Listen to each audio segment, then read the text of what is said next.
This is an extract from Rainbow Warrior by BB Clifford, read by the author BB Clifford. If you would like the full version of this book, then please go to bbclifford.com. Rainbow Warrior, Prologue, New Beginnings. Fortresses are supposed to be impenetrable, but something was there all along, eroding it from within, rotten to the core.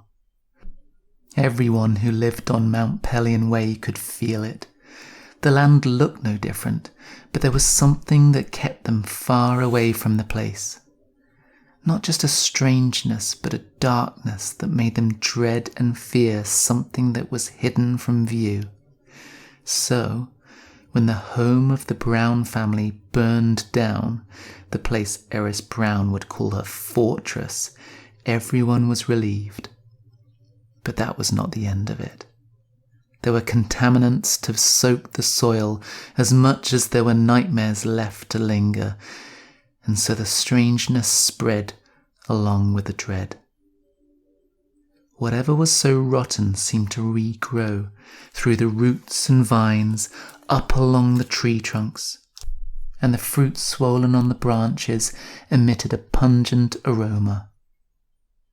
The fortress site sat alone and neglected for more than a year, until a woman who had lost her job as a teacher 5 years ago and couldn't afford to keep her apartment wandered onto the land in search of food and shelter. She still regrets the way all that played out, when she saw how cruelly the principal was treating the janitor. She should have kept her mouth shut instead of confronting the principal, because it meant that she never got tenure. So, when there were cuts made, her job was the first to go. She can still remember the look of glee on the principal's face as she was escorted from the premises, and she tried not to cry as she clutched her box of construction paper, scissors and glue. For 5 years, this unemployed teacher was hounded for unpaid bills, so she found the stillness of the abandoned site to be a peaceful place to hide. And when she saw the fruit hanging in the trees, she thought the heavens had rewarded her. She never expected such red, rosy apples to rip through her gut like that, tearing apart her intestines like shiny white razor-sharp teeth. When the people of Mount Pelion Way found her body, they dismissed this as natural causes. They explained to the police that the diet of a vagrant was far from healthy, and she must have eaten something spoiled from a nearby dumpster. But the police knew enough about this land that once supported a fortress. They knew how many died here before this vagrant, and they were certain that myths and legends were true all along. This land really was poisonous. But no land ever poisons itself.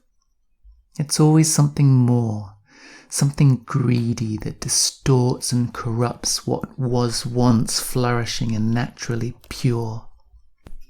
Just look at what it did to that teacher. The greed of that principal, determined to keep what power she had within her grasp, left a devoted teacher destitute.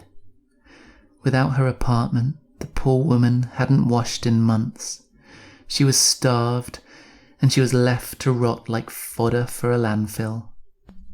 In the creaking limbs of the apple trees, you can still hear her croak and groan for sustenance. Her equally naive parents always taught her to be kind and do the right thing, to work hard and keep smiling.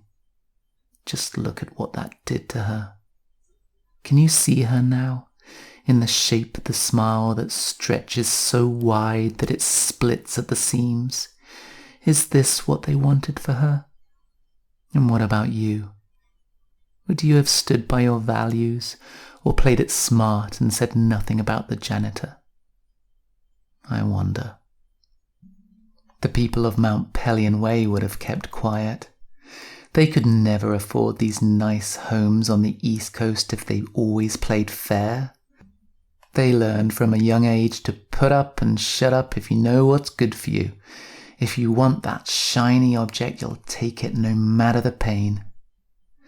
So they say nothing of the teacher they see, still appearing long after her death, and they try to ignore the pain of the terror it evokes in them. It would cause a multitude of problems if people knew of this creature, this phantom that appears. They fear most for the value of their home, should anyone find out about hauntings or cursed land. Only to their loved ones late at night, whispered in place of a nightly prayer, they say they have seen this phantom teacher in the last day or so. But the vines and roots growing around her suggest she might have been there for years, decades even. The land, it seems, wanted to hold on to her, to show us something about our true nature. The land aches, and it wants us to ache too. It wants us to see how much pain there is and how we are causing it all. Doesn't the teacher, tangled in the vines, remind us of the wildlife tangled in plastic and wires and other waste we discard, as recklessly, as heartlessly as we discarded that teacher? Perhaps. But the people of Mount Pelion Way don't care about all that. They just want to maintain a well-manicured lawn. They don't care about the distortions in their bloodstream and the misshapen offspring they're bound to produce because of the contaminants building up in the soil and spreading into their water supply as much as the air that they breathe. These people just want things to look nice and pretty, with sharp edges and a bright gloss of green. They don't care about the talk of some people who are outside of their social circle, the strange ones with dirty hair and pierced noses, who try to scare them into believing that the whole of the East Coast will disappear beneath sea level in no time at all. They don't want to see how much they will struggle as the water rushes in, and how they will fight for those final breaths, regretting too late how much trauma they have inflicted on Mother Earth. Generation after generation inflicted such violence on her, trying to conquer her and use her to build an empire, but she would never be subjugated. She was lying in wait for vengeance, the kind that heiress of suburbia could only dream of, and the kind that creates a whole rainbow of warriors to fight this good fight. This has been an extract of Rainbow Warrior by BB Clifford, narrated by BB Clifford. If you'd like to read the full book, then go to bbclifford.com. Thank you for listening.